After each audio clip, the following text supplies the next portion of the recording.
Hey everyone, welcome to the show. Have you ever thought about what might happen if, the people we trust, like the people who are supposed to protect us, well, what if they became like the source of our biggest fears? You know what I mean? Yeah, I think it's a question that haunts a lot of us, really, um, especially when we see how easily lines can blur between those who are meant to serve and protect and those who exploit power for their own ends. Right. Like it makes you think about all those times in history and even today where you see those in authority maybe not exactly being the good guys. Absolutely. And that's what makes this book we're diving into today so gripping. It's historical fiction, Mm. which is a genre that's so good at making us think about contemporary issues, by looking at the past. If you haven't already, make sure you hit that like button and subscribe because we're going to unpack a story that's going to make you question everything you thought you knew about community and leadership. Okay, so the book is Before the Coming Dawn by Stephen L. Reary, and you can find a link to it on Amazon in the description below. It takes us back in time to a small town in Indiana called New Harmony, just before the Civil War.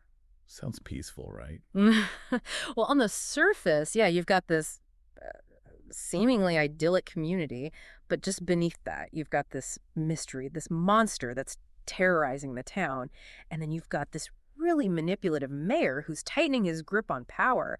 And it's like as you read, you realize that there are all these secrets that are bubbling under the surface that are about to explode and tear the whole town apart. It's so much more than just a monster story, though, right? Oh, definitely.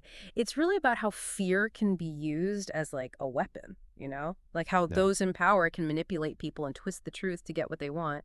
But it's also about the incredible courage that everyday people can find when they decide to stand up and fight for what's right, even when it seems impossible. It really gets you thinking about those everyday heroes, right?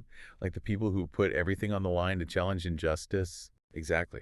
And what's really interesting is that this book was actually suggested by one of you, our listeners. So thank you for that.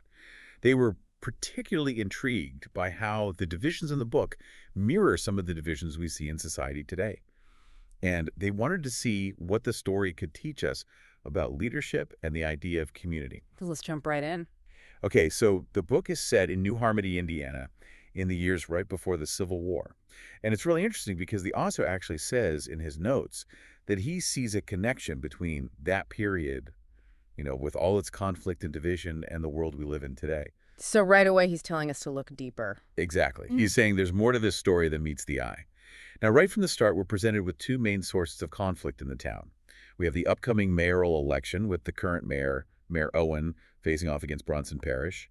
And then you have this growing fear of the monster that everyone believes is out there somewhere. Yeah, it's like everyone's on edge. Totally.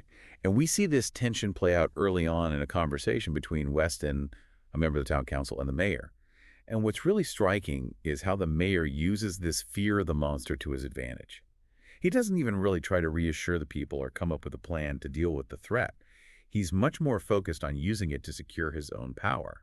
So he's manipulating the situation. Absolutely. He basically tells the town council that their loyalty is to him and that if they don't support him, they'll face the consequences. He even suggests that if he loses the election, they'll be in big trouble. Talk about pressure. Wow, that's some serious power play. Right.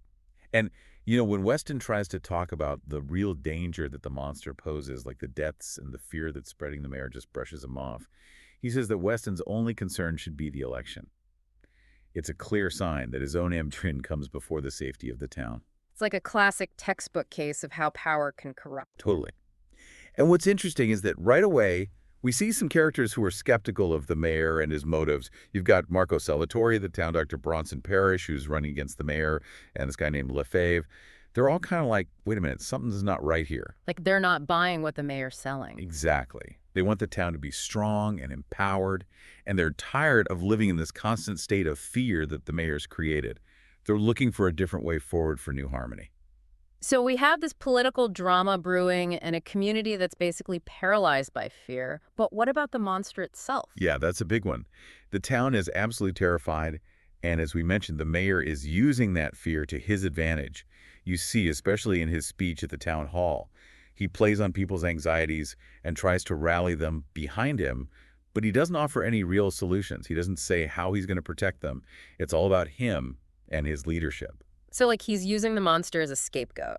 basically. Hmm. And there are a couple townspeople, Norman McNeil and Boyd Kensington, who are really vocal about their concerns. They're like, hey, Mr. Mayor, you're all talk and no action. We're still scared. Yeah, it makes you wonder what his real agenda is, right? Right. It's not just empty fear, though. Mm-hmm. The story makes it clear that there is a real threat out there.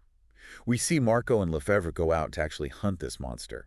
They end up in this really tense scene in the gorge where Lefebvre gets seriously injured. So it's not all just political gamesmanship. No, there's a real danger. But here's where things start to get interesting. The story starts to make us question whether this monster is really what we think it is. How so? Well, there are some strange things that happen, like Marco's brother is found dead and his injuries don't quite add up. And then there's this weird encounter in the gorge that leaves everyone shaken. Bronson, Marco, and Lefebvre have this conversation where they're trying to figure out what happened to Marco's brother. And they start to realize that maybe there's more to the story than they've been told. So the mayor might not be telling the whole truth. Exactly. And then we finally meet Jonathan, the person everyone believes is the monster. The story takes us inside his head. We hear these voices that he's hearing, and it's all very confusing and unsettling. But what starts to become clear is that he's not this evil creature that everyone thinks he is. He's actually a very tragic figure. He's struggling with something he calls a curse. And it seems like he's being manipulated by forces beyond his control. So the monster is actually a victim. In a way, yes. And this is such a powerful shift in perspective. It makes us rethink everything we thought we knew about the situation. It makes us question who the real monsters are in this story. Yeah, like are the real monsters the people pulling the strings, the ones who are using Jonathan for their own gain? Exactly. So you have this whole monster storyline, but then you also have the political intrigue and the lies and deception that are going on behind the scenes. The mayoral election is supposed to be about democracy, but it's completely rigged. The mayor's doing everything he can to stay in power. He delays the vote count. He intimidates anyone who tries to observe the process. It's really blatant. That's messed up. It is, and we see this very clearly in Chapter 13. The sheriff, who's basically the mayor's lackey, prevents anyone from watching the votes being counted. And when Bronson tries to raise concerns about the fairness of the election, the mayor just ignores him. He's determined to win no matter what. So he's not even trying to hide it. Not really. And what's worse is that he's not alone in all this. His wife, Mrs. Owen, is just as bad. She's manipulative, and she's definitely playing a role in all the schemes. We see it in the way she interacts with Constance Madison, the new teacher, who comes to town with all these new ideas. Like she sees Constance as a threat. Right. And then there's the whole thing with Constance's disappearance and death, which is really disturbing. Yeah. Instead of showing any concern or investigating what happened, the mayor uses her death to his advantage. He blames it on the monster and uses it to scare the town even more. It's a way to distract everyone from his own actions. So he's basically using a tragedy to cement his power. Exactly. It's a classic power move. And then things get even darker because we learn that the mayor is connected to these mysterious benefactors who live on Mount Erebus. They require these sacrifices from the town, these appeasement offerings, and it's all very creepy. Oh, wait, so there's like a supernatural element to all of this? Yeah, it goes beyond just politics. It's like the mayor has made a deal with some kind of dark force. And what's really unsettling is that we learn that the mayor needs the monster to stay in power. Like his whole arrangement with the benefactors depends on the monster continuing to terrorize the town. That's messed up on so many levels. Right. So you have this town that's trapped in this cycle of fear and manipulation. But thankfully, there are some people who start to resist. Emily Hampshire, for example, becomes determined to find out what happened to her father and Christian, who was murdered. And she starts to suspect that the mayor and the sheriff are behind it all. So she's like the voice of reason. Yeah, she refuses to accept the lies that everyone's been fed. She's smart and she's determined to uncover the truth. Good for her. And then you have Eugene, the mayor's own son. He starts to realize what his parents are doing, and he's really conflicted. He loves his family, but he knows what they're doing is wrong. So he's torn. Yeah, he's caught between loyalty and his conscience. And eventually he decides to do the right thing. He exposes his parents and tells everyone the truth about what they've done. Wow, that's a huge decision. It is, and it changes everything. The moment Eugene reveals the truth about Emily's parents and the mayor's corruption, it's like this huge weight is lifted from the town. People finally see what's been happening, and they're angry. So the truth sets them free. In a way, yes. The fear that the mayor has been using to control them starts to dissipate, and then things start to happen. Emily takes the lead in seeking justice, and she finds some unexpected allies, including Jonathan, the so-called monster. Wait, so the monster helps them? Yeah, it's kind of amazing. It shows you that things aren't always what they seem. That's so cool. Right. And the story doesn't shy away from the tough stuff either. It shows how difficult it is to rebuild trust in community after something like this happens. Like, how do you come back from that kind of betrayal? Yeah, it's a long process. But the book offers a message of hope.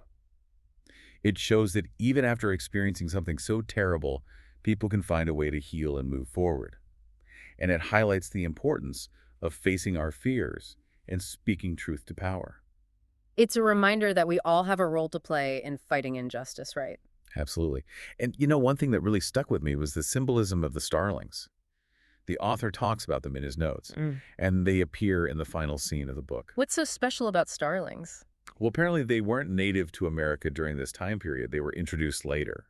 So their presence in the story is really interesting. Maybe they represent change or some kind of outside force that disrupts things, kind of like what happens in New Harmony. I see what you mean. And the last image of them all taking flight together is really powerful. It leaves you thinking about the bigger picture. So as we've seen, Before the Coming Dawn is much more than just a thriller. It's a story about power corruption and the courage to resist.